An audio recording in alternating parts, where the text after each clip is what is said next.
Hello, EduGladiators. Marlena Gross-Taylor here, and I am super excited to bring another EduGladiators live podcast to you, and even more excited to have an amazing new voice in education, Dennis Griffin Jr. Say hey to everyone, Dennis.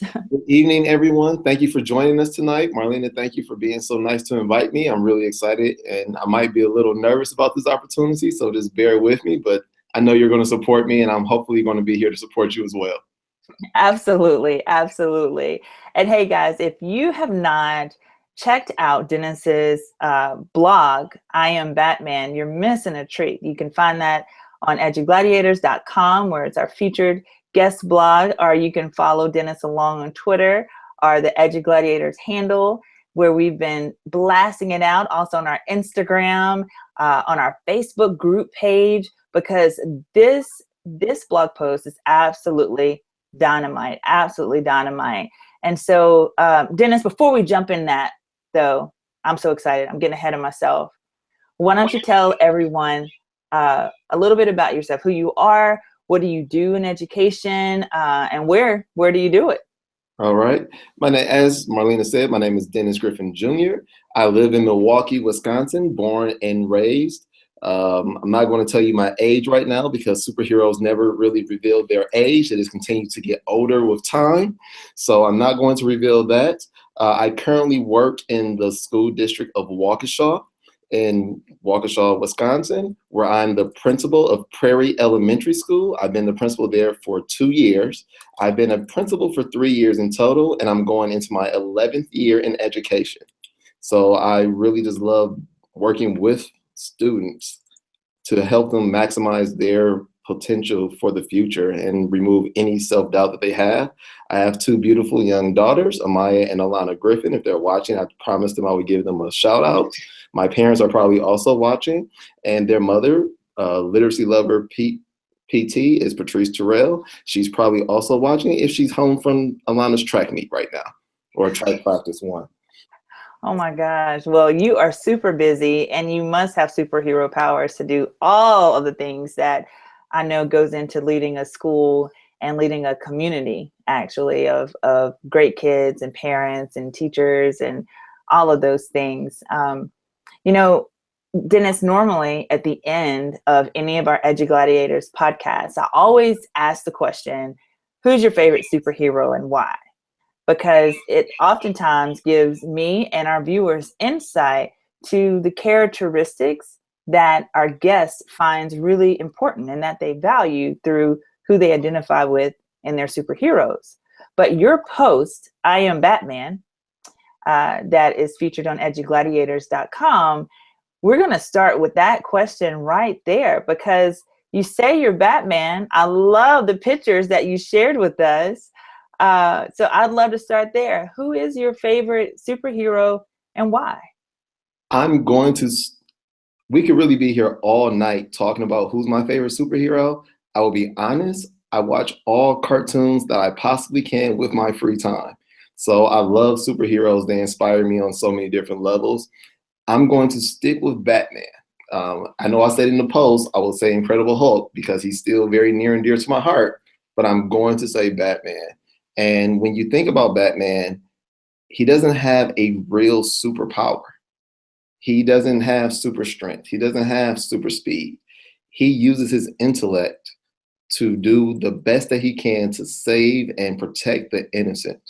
And when I think about myself in my principal role when I was a teacher, the kids were the innocent ones for me. Their families were the innocent ones for me. Their future was what I was trying to protect, what I still try to protect, what I build strong teams to protect, because I want them to be able to ascertain anything that their heart desires when we're talking about their dreams, goals, and aspirations. As you can see, I brought my Batman costume in the back just in case I need to change and go rescue someone. I'm secretly located in what is typically called the Bat Cave. It's Cardinal Stritch's library because I am working on my doctoral degree. So I was working on that a little bit before our conversation started. But Batman is very strategic. He's willing to sacrifice for the good of the team. But I will also have to go on record and say, as much as I love Batman, if Batman and Superman were to go one-on-one, I really doubt Batman's potential in defeating Superman. But that's what makes Batman so amazing. He defies the odds. You can put Batman in any situation and he will figure it out. He will work with his team to figure it out to do what's best for mankind. That's awesome. That's awesome. And hey, guys, if you're watching live right now, you can use the live chat feature during the podcast to drop in your comments, drop in any questions that you might have for our guest, Dennis Griffin Jr., and we'll pause throughout our time tonight to ask those questions so you can hear from Dennis right away. We'd love to That's have my your secret questions identity. there. That's your secret identity. We'd love to have your questions, so please feel free to drop that in there in the live chat feature. Okay, Dennis, so here's the first question for you. In your blog post, you mentioned that belief was a key component of superheroes overcoming obstacles. How has that affected that belief? How has that affected how you lead your school and then hopefully trickle down to your teachers and students? When you are talking about leading the school, or not even just a school, a classroom, or even your families at home, if I don't believe that I can do something, or if I don't believe in someone else's ability to do something, they're not going to be able to do it. I can even relate this, and I'll talk more about it in the next blog that I'm going to try to write. Initially, there's always this self-doubt of, can we accomplish something? And that holds us back. When you think about failing, the word fail does not feel good, but it's a part of growth. It's a part of the process. But we are intimidated to fail. I understand that. And I remember being a math teacher, and I wanted kids to come to the board and solve problems, and they wouldn't come at first. And I was trying to figure out why, and then it hit me one day. If I had to go to the math board and answer a question, and for a number of years, I've never been considered good at math. I always get the answer wrong. Well, now my peers are laughing at me, or they're mocking me, or they're telling me I'm not intelligent, I'm not smart, just because I answered a problem wrong. So what we did is we changed the culture. Everybody had to go to the board, because I'm a firm believer that every kid wants to go to the front of the board and answer the question. They just lost their way. So whether you got the answer correct, whether you were incorrect, the entire class applauded you and motivated you to continue to go to the board and solve the answers. And just that belief, we saw so many positive changes within kids. I run into kids now that I had the pleasure of teaching when they were in 7th or 8th grade. And there was one young lady that told me, Mr. Griffin, do you remember I had an IEP for math when I was in your 7th grade, 8th grade math class? I said, yes. And she's currently in the 10th grade. And she says, I still have an IEP for English, but I don't have one for math anymore. Now, that wasn't that I was this great math teacher, because I went an alternative route in order to become a teacher and become a principal. But it was just the mere belief that she knew I was always going to be there. I was going to help her. I was not going to let her fall. You're with me and we're a team. So we're going to protect each other. We're going to become great together. When I first started teaching, I told everybody my name was Great Griffin, because Great Griffin is something you want to be a part of. Like, I told everybody that we're great. I'm great, but I was only great because my students were great. And I waited to the end of the year to tell them that was the secret to my greatness, that they were great, that they came to school every day, willing to work and willing to persevere over any obstacle. So that's really how I really view the belief piece. If I believe in you, if you believe in me, we can accomplish anything. But the moment we have self-doubt, we've created two problems. First, we have to knock down the wall of self-doubt, and then we have to go through the work process. Well, what if we just went ahead and believed in each other and started to do the work right away? I think that'd be very beneficial. Oh So my gosh, that's why you're a superhero right there. Like, that's amazing. I'm just an average guy that's part of a great team. When you're a part of something greater than yourself, you're always going to aspire to do more. Just think about what would happen if you see the potential in a kid.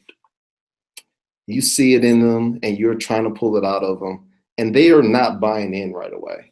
But eventually, through the time, course of the year, they start to believe, and all of a sudden, wow, they're here. And the first conversation you have is, what could have happened if you would have had that belief at the beginning of the school year?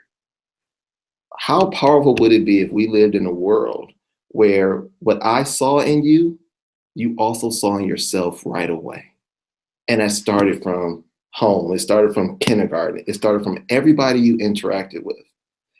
Every educator in the building that I'm the principal of, I want them to be the best. I believe in every last one of them. I believe in our parents. Our parents send us the best they have each and every day. And how can we not nourish that? How can we not treat that? That is such a valued gift. We have to cultivate that. And if everybody's cultivate that belief, wow, the harvest season will be great. Yes, it will. Absolutely. Um, you know, it's probably why we're kindred spirits, is because everybody that knows me knows that I'm not just optimistic, but I don't just have hope, but I like to have an action plan so that hope can become a reality, you know?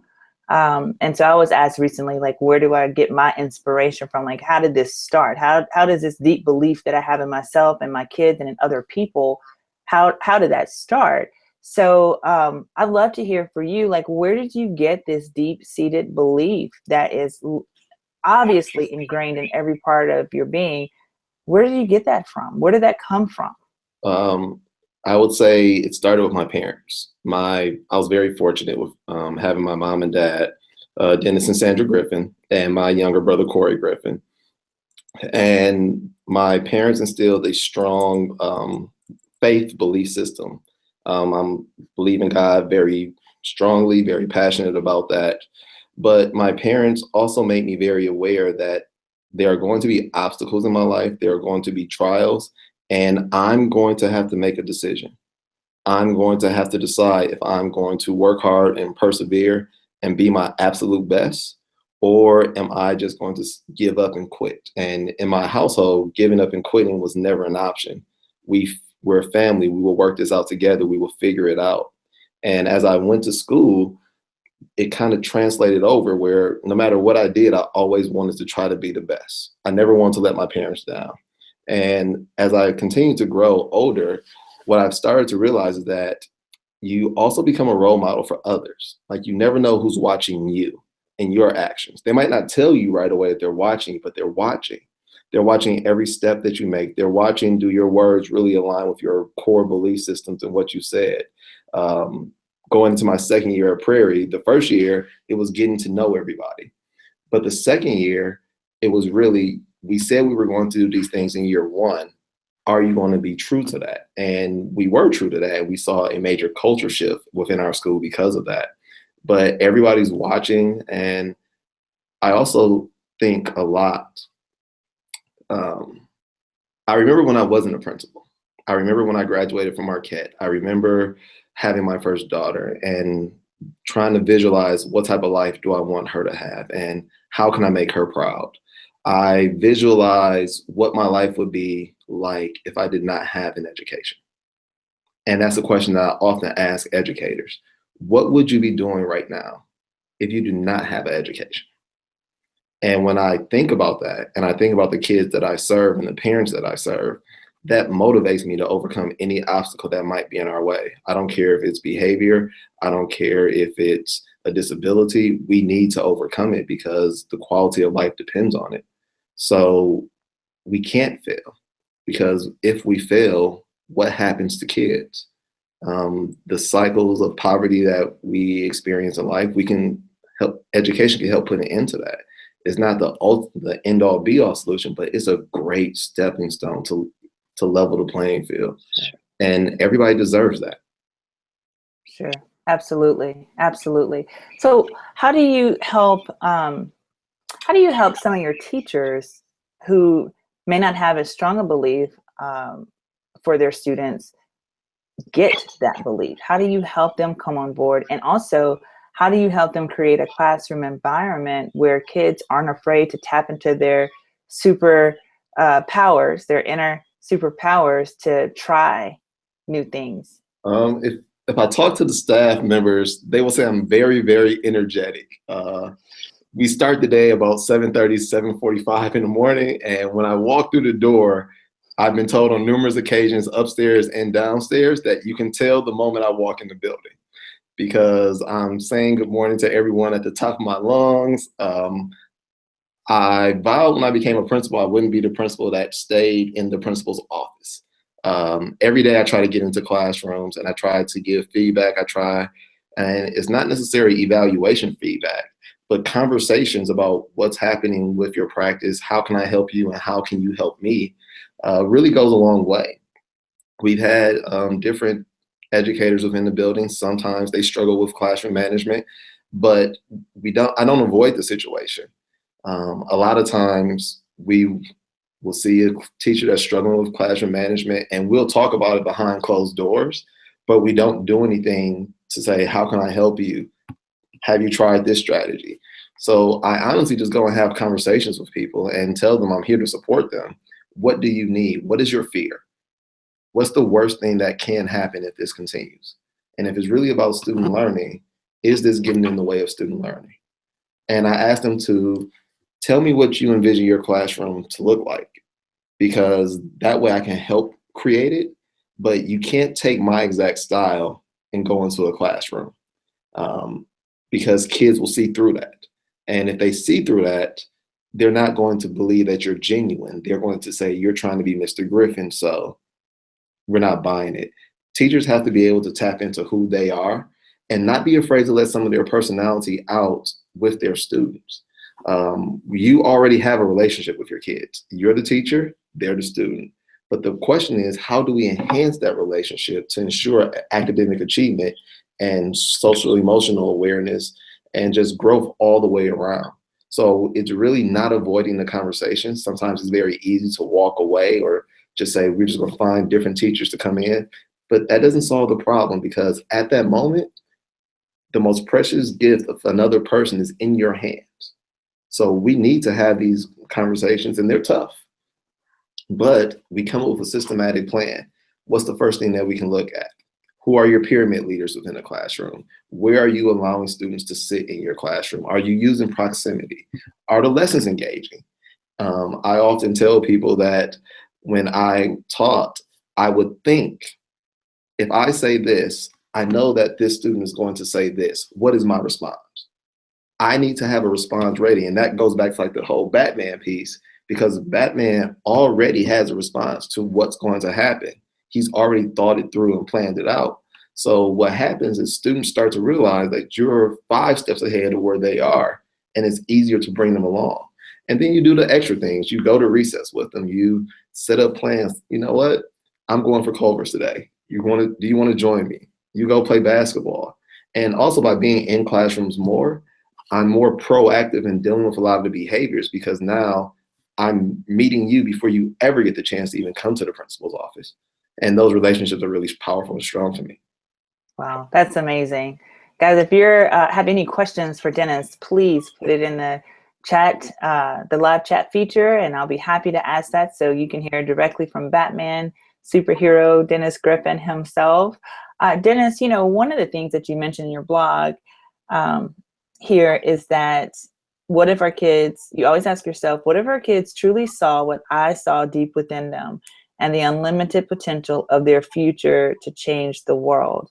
That really, really like made me shout out an amen on that one, because I often tell people the quote from Albert Einstein that if we did all the things that that we were capable of, we would astound ourselves.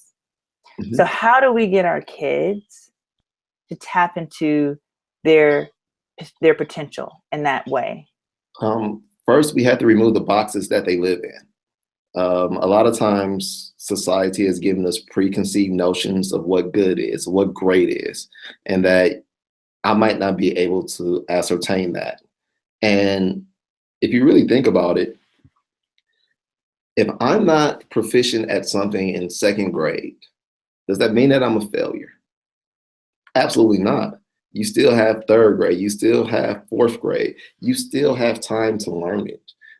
So when we put kids into this box that's based on their deficiencies, how do we celebrate their willingness to grow? And not just highlight, I don't always necessarily believe in giving everybody a ribbon or a medal or a trophy, but we really do have to set up systems to let kids truly know it's okay if you're not perfect at it the first time. Guess what? I failed. I failed many times. But we often, when we're working with kids, we don't look at it that way. If you don't know your multiplication facts by fourth grade, does that mean you're going to be the worst math student in the world? Absolutely not. But guess what? They created this little device called a calculator. And as I'm helping you learn how to master your math facts without a calculator, you can use, and we can really get into the critical thinking aspects of the math lesson as opposed to just worried about the fluency of it. We need to value them where they are and really value who they are. There are some students that when you really look at their situation that they're coming from sometimes, education might not be the number one thing on their plate. I've dealt with situations like that with students. However, I never allow that to be an excuse. When you walk into these doors, our number one thing is to make sure you get the best education possible. I'm going to help provide as many supports that I possibly can. I will talk to your parents. I will do whatever I can. When I used to teach, I used to pick kids up on a weekend to go play basketball. Parents were so connected, they would often tell their son or daughter, if you don't follow the rules, I'm going to tell Mr. Griffin on Monday, because I was that invested in them being their absolute best. All kids want is someone to truly believe in them and give them their absolute best. When I talk to a kid, I never type on my computer. When I'm talking to a kid, I'm not on my phone. I want to give them my undivided attention because they deserve it. And those little pieces will allow them to pull out that excellence that's within them. There was a young lady this year, she wasn't good at writing. She came to our school. I'm not gonna say she wasn't good. She perceived that she wasn't good at writing. And I told her, here's what we're going to do. We're going to journal to each other every week. So I made the first entry. She wrote an entry and gave it back. I gave her an entry back. And not only did I get to know a little bit more about her, and she got to know a little bit more about me, the confidence level that she had when I would walk into her classroom and the smile that she had that I was personally coming to bring her a notebook. And now all of a sudden other kids started to talk to her a little bit more because she had a connection with me. And if that's what brings people to you, that's fine with me. But we can't give up. We can't. We have to just continue to inspire and just say, do your best. And I'm going to help you do the rest, and then show kids how far they've grown over time. That's the part that we often leave out, is we're so focused on getting to the end destination, we don't give kids the time to reflect over, this is where you were at the beginning of the year, this is where you are now, imagine where we're going to take you next year, and allow them to be part of the goal setting process. I love that answer. Hey, we have a question, Dennis, from Addison, who's watching live. Thanks, Addison, for joining in. And if you see me looking to the side, I have all this technology around me. I say it every time. I'm 28 forever because superheroes never age, right, Dennis? Right. So I'm tapping into my inner Wonder Woman. There you go. And have all of these things around me. But Addison asked this question. Can you give an example as a principal how you balance the need for significant growth with the recognition that learning and failure process needs time and sometimes additional help? Okay, say that one more time. Okay. That's a loaded question. It is. It's a great question. Can you give an example as a principal on how you balance the need for significant growth with the recognition that learning and failure, that whole process, needs time and sometimes needs additional help? I'm just writing down something so I can just refer back. So I want to make sure I get everything. Okay, no problem. Great question, Addison. Thank you. And for those of you that are watching, please type in your questions in our live chat feature, and we'll be happy to ask them. If you want to talk about an area that I'm growing in, it will be this area. This is an area that I would say I'm growing in because I'm human too, and I want to see change happen. Like, this is our plan, let's execute it, let's go.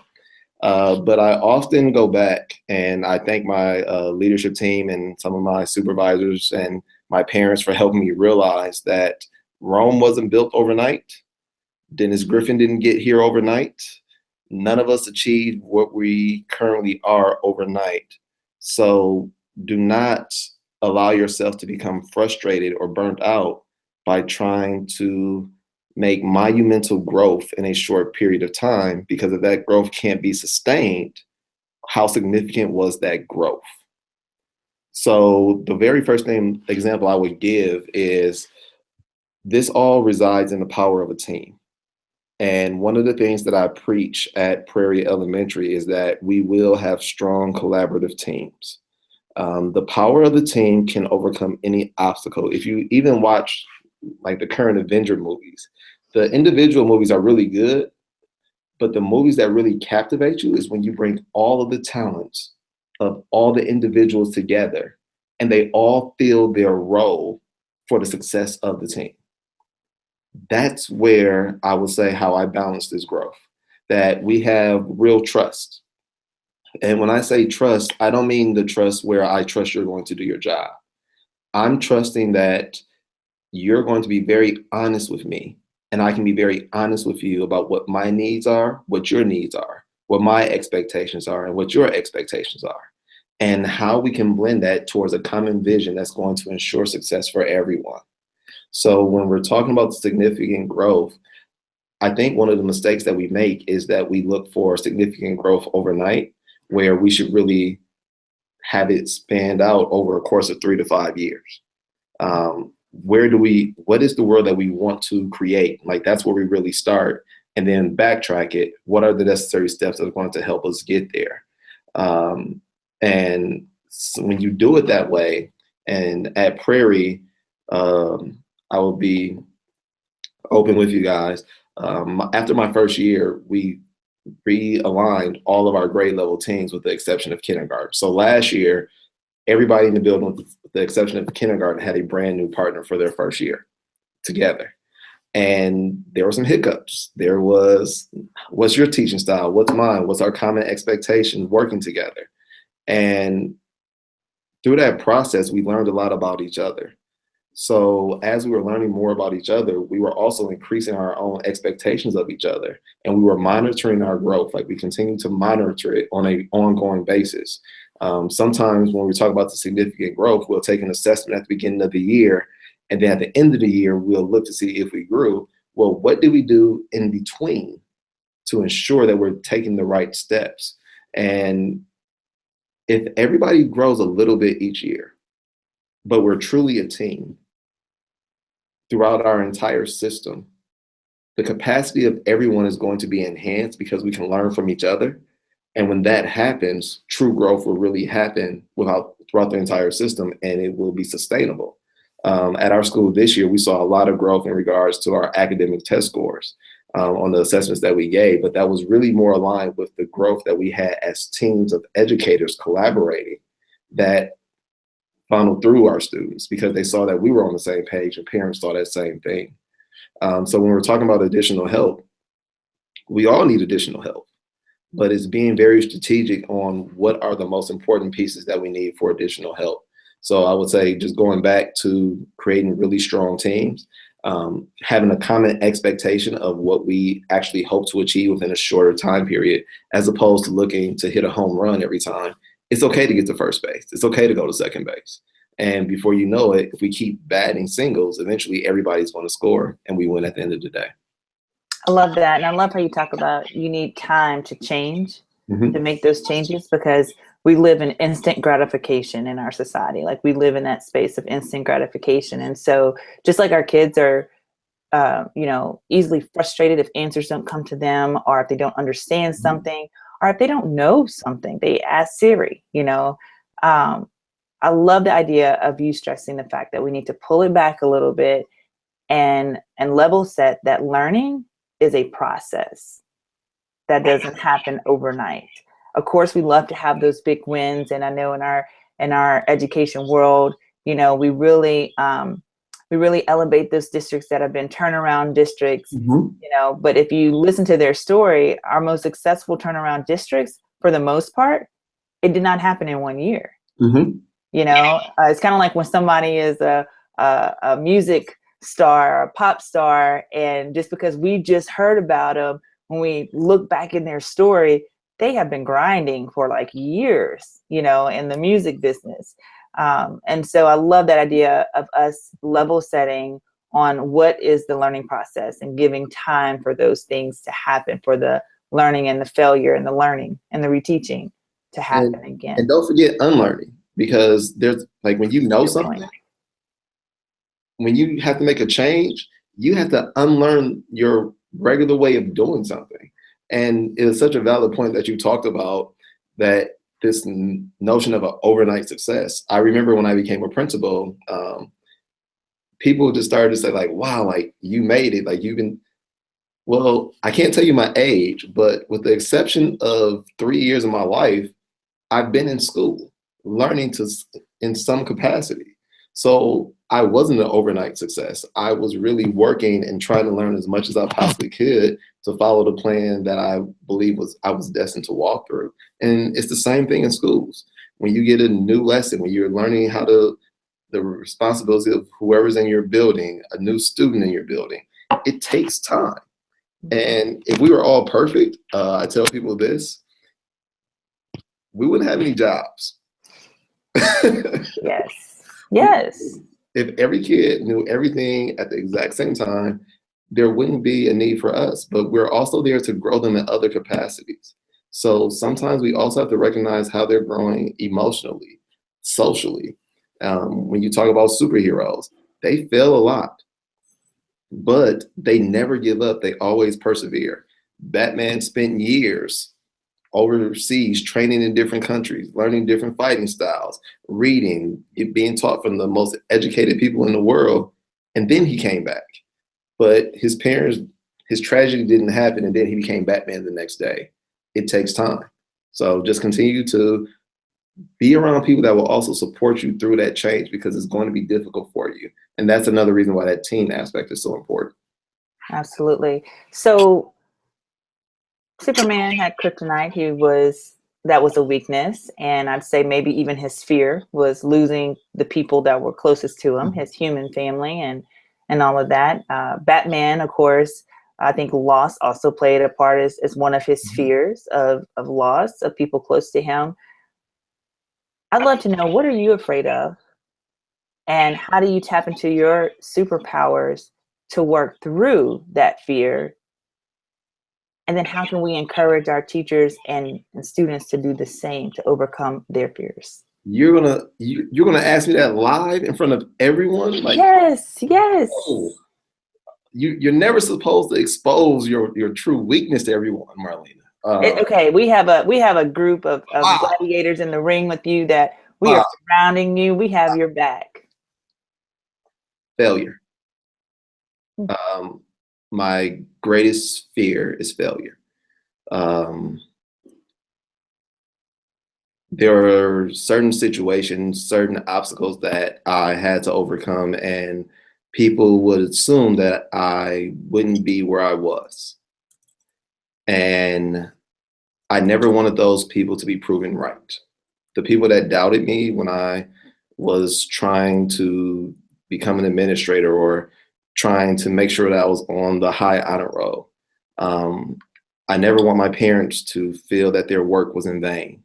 I never wanted any educator that was ever a part of my life, because I think every single one of them, now that I'm an educator, I want them to know that what they instilled in me really mattered to me. And I'm trying to pay it forward.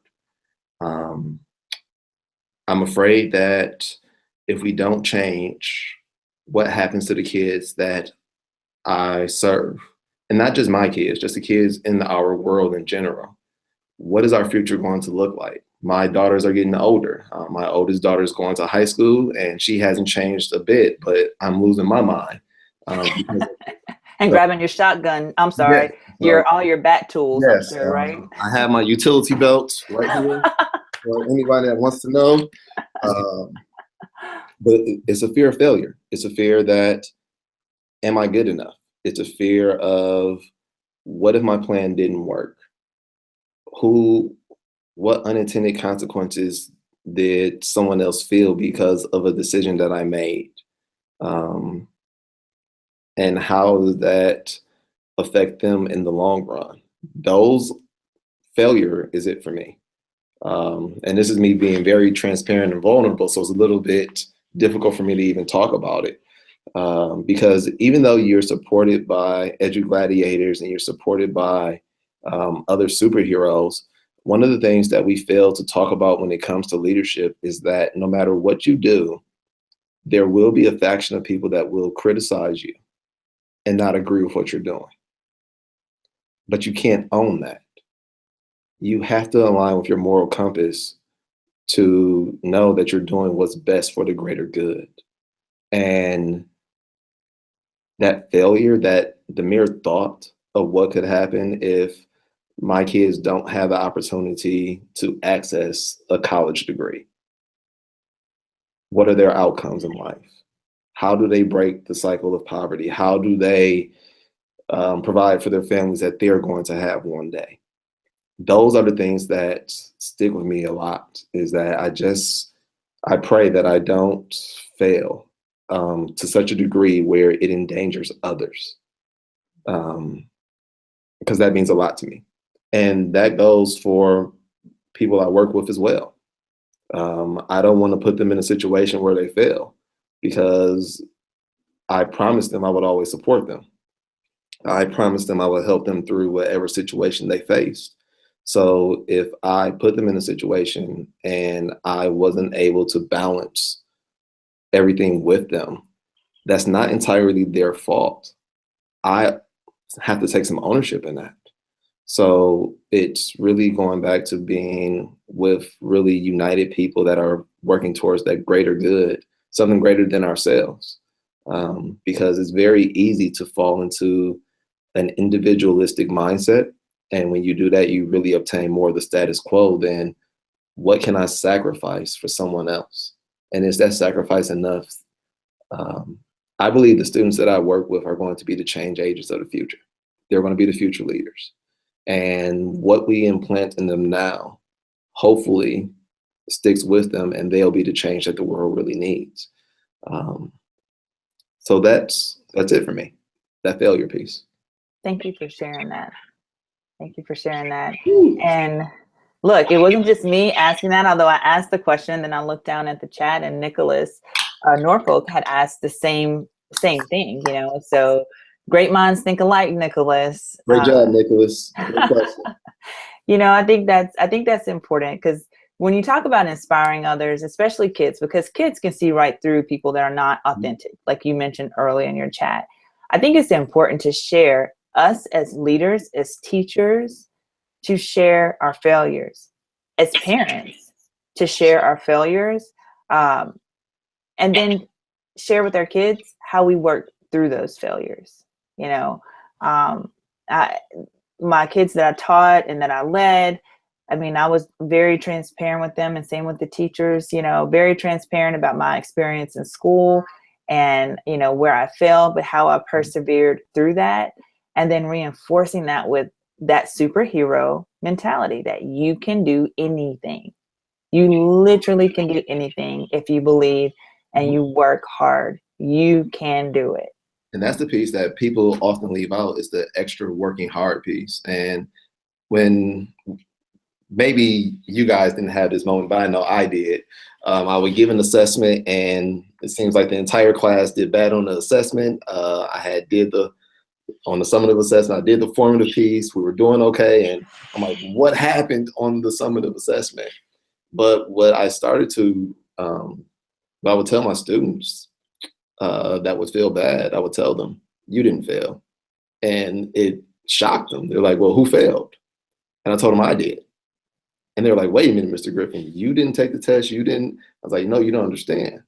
If I did such a good job, you would have been successful. So I have to go back and brainstorm something else, because somewhere I missed the mark. And what that ended up doing is it really made us very cohesive as a class. And I try to practice the same model at school as a principal. No one fails alone. Like, when you just say the word fail, it's a dark word. It's a hard word, because it means that you were deficient in something. And Who wants to feel that way? Nobody. And that's something that we struggle with, but we don't talk about it enough. This past year at Prairie, one of the things that we did is we had educators record themselves and they had to share their video teaching in front of everyone. And yes, I'm sharing this Prairie. It's okay. Um, Well, I'll be looking at Prairie's website to see how we can see those videos. but it was interesting that what happened, it was this fear factor that came out at first, but no one would call it what it was. It was the fear of someone's going to judge me, someone's going to criticize me. Well, that's not the purpose of us sharing the videos. The purpose of us sharing the videos is to learn from one another. Because what I saw happening is I would go into another classroom and the same strategy we talked about from your video that they saw you doing in your room, now they're doing in theirs. They just don't come back and tell you.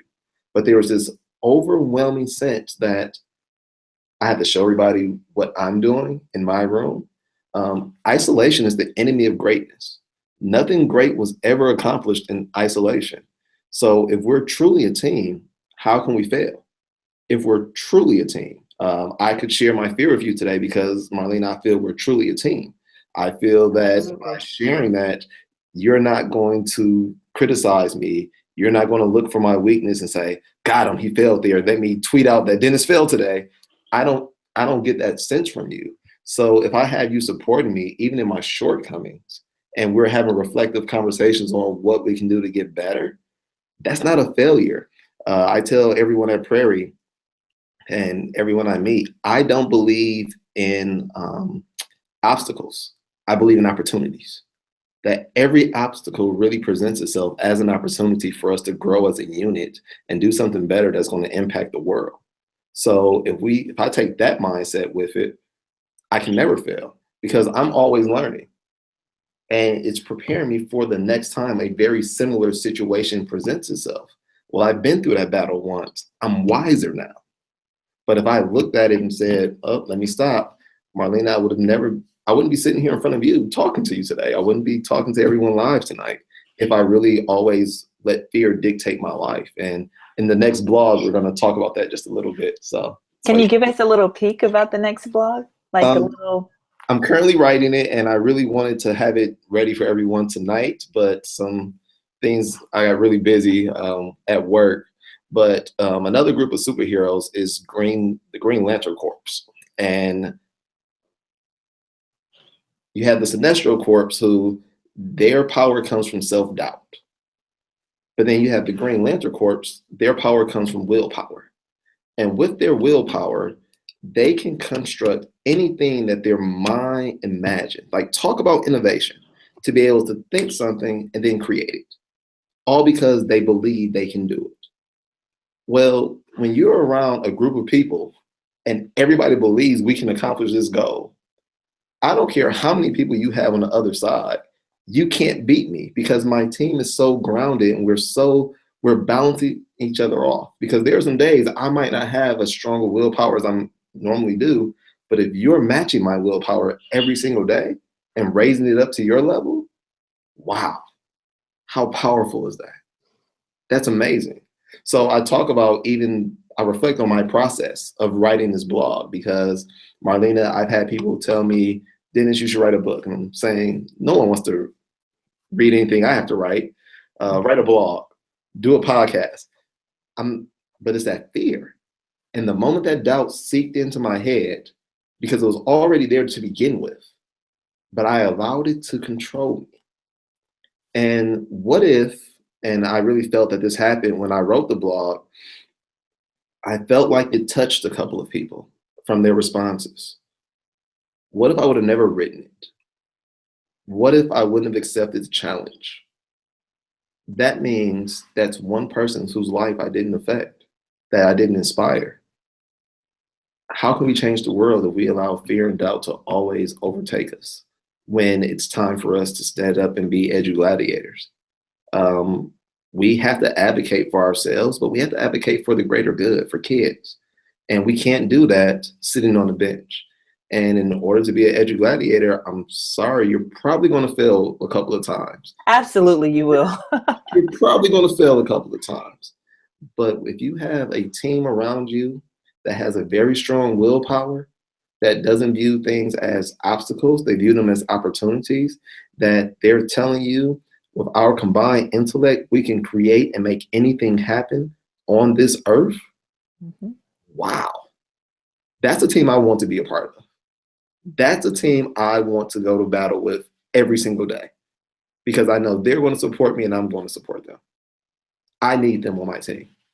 You know what I love about your answer, Dennis, is that um, you made me have a thought of that failure is not just a one-time occurrence. That for like how you said, like you kind of go back and forth because that failure is kind of like always there. And I think our fears will probably always kind of be in the back of our head, but surrounding ourselves with people that lift us up, that motivate us, keeping the larger mission or the purpose in mind helps us push through those fears. Because every moment I believe we're faced with choices. Every single moment of the day, we're faced with choices. And so when we are putting on our armor of edgy gladiators or putting on our cape as a superhero for our kids, we're making the choice every day to put them first and to move past our fears. We have to. It's in my doctoral studies, they showed us a YouTube video once, and I can't remember the name of it, but they actually said that superheroes and villains are the outliers because it comes down to a choice. And what happens, that doubt that I was talking about a little bit earlier, people let that overcome them. So they have a tendency to do nothing. And the moment you do that, the status quo prevails. And you can't be a superhero or a supervillain. You're just in this nebulous gray area because you didn't make the choice to go one way or the other. You chose to ignore. And I understand it because another thing that we fail to talk about a lot, we do not like conflict. We like to witness conflict on movies. It engages us. We want to see how it turns out. Sure. But on many occasions, we do not like to engage in conflict. And conflict isn't always bad.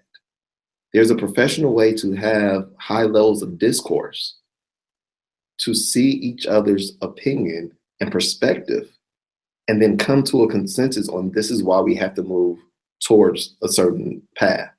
But a lot of times what will happen is there's a choice on the table. Well, I don't want to offend anybody. I don't want to make anybody upset. So I'm going to choose neither, and I'll let everybody else choose. Well, at that moment, you made a choice not to commit to anything. Exactly. So if you don't commit, how can you be held accountable to something that you never committed to begin with? So we have to really align and lock arms and say, we're making choices, put it all on the table and say, as a unit, this is why we're going to move in this direction. If we choose to do that, we're going back to that willpower piece because we're walking hand in hand, we're walking step by step together. We can accomplish anything, but we have to make that choice that you're saying, that choice to be energetic in the morning when kids walk through the door. That is a choice. We have to choose to let go because it happens to everyone. There's a kid that, oh my goodness, they did this yesterday. Let it go. That is somebody else's son or daughter. Wouldn't you want your son or daughter to have a second chance? Didn't you want a second chance when you were a kid? Didn't you get a second chance at some point? Thank you. And I don't know where this happened, Marlena. For some reason, as educators, I think every educator had straight A's when they were in school. Like we fail to forget that there was classes that I struggled with too. But I had a support system. I could go to my teachers and talk to them, and they didn't get frustrated because I didn't get it their way. They continued to work and try to explain it to me in different ways so that I could understand it, so that not just understand, but I would be able to apply it. If we're just having kids learn facts and they can't become critical thinkers, our world won't change. Right. Because we're preparing them to fight villains that haven't been established yet. Wow, that was a mic drop like no other. And Dennis, man, this has been so great. I mean, just a powerful podcast. And if you are watching this live, and if you're watching the replay of this as well, please be sure to share this out. Nicholas, thank you, Nicholas. He said this is a comment for you, Dennis, that you would understand. And I think it's great because it kind of wraps up, what we've talked about, and kind of where we're going as far as always believing in yourself too. Nicholas says, Dennis, he said, this is a comment for Dennis. He'll understand. In brightest day and blackest night, no evil shall escape my sight. Let those who worship evil's might beware my power, green lantern's light. Tell Nicholas he absolutely has to read the next blog. You heard that, Nicholas. Great minds think alike. Tell Nicholas that exact mantra is in the next blog. And there's something I don't want to give it away because I want everybody to read it. Don't. We're going to stop. We're going to stop. I won't give it away then. But what Nicholas just said is how the next blog will end, but there's a challenge that goes with that. Because the first challenge was, will you join us in being heroes? Okay. There's a new challenge in the next blog that's coming up. There's a new challenge at the end. That's how the blog ends, Nicholas, with the green lantern mantra. That's how the blog ends. I have the ending already set. I'm working out all the other pieces. So I love it. It's wow. Great mom. I love it. I love it. I am definitely in the right place. I love it.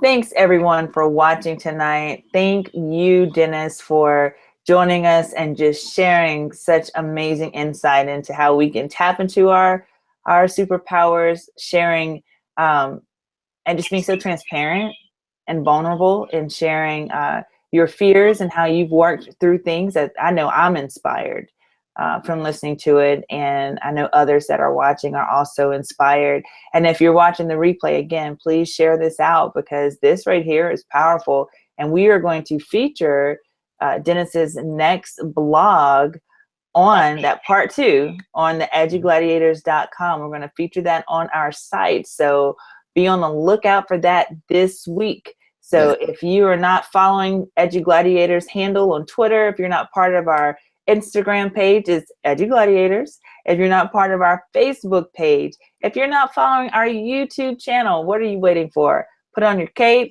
get your shield, whatever it is you do, and let's gladiate for our kids. Dennis. I have extra masks if you need them. Yes. Robin. We have Robin. You can be the Flash, whoever you want to be. You just can't be Batman because I'm Batman. But there's more than enough room for the superheroes of the world.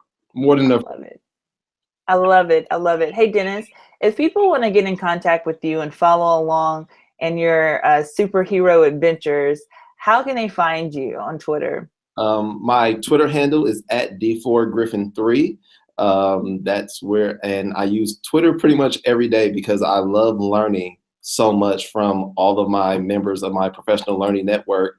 I have to thank them sincerely for helping me get through the last week or so with the blog that I posted because the support has really elevated my level to take more risk and be willing to share my ideas and my thoughts with everyone. So thank you to everyone for your support, for reading, for retweeting, for liking. I truly appreciate you, and words can't really express it. I just really thank you for the opportunities for being an EduGladiator. You always welcome me with open arms, and I truly thank you for that. But it's been an amazing night. Thank you so much for everybody for tuning in, and I'm going to retweet this and share it with other people as well. Marlena, thank you just so much. And please, everybody, don't doubt yourself. If you decide to doubt yourself, how are you going to teach kids not to doubt themselves? You have to be able to deal with the risk. You have to be able to deal with the fear. And I'll talk about it more in the next blog, but if you're not able to do that, how does our world change for the greater good? And that's what we're fighting for. Every kid deserves that opportunity to have a champion, to have a hero in their corner. And you're that hero. I know you are because even now in the summer, you're here with us sharing and learning where you could have been asleep. You could have been just watching TV. I know Game of Thrones came on last night, and I'm just getting into that, but there are so many other things you could have been doing, but you're here learning and growing your professional learning network with us to enhance the lives of the kids that you serve. And that is the ultimate superpower.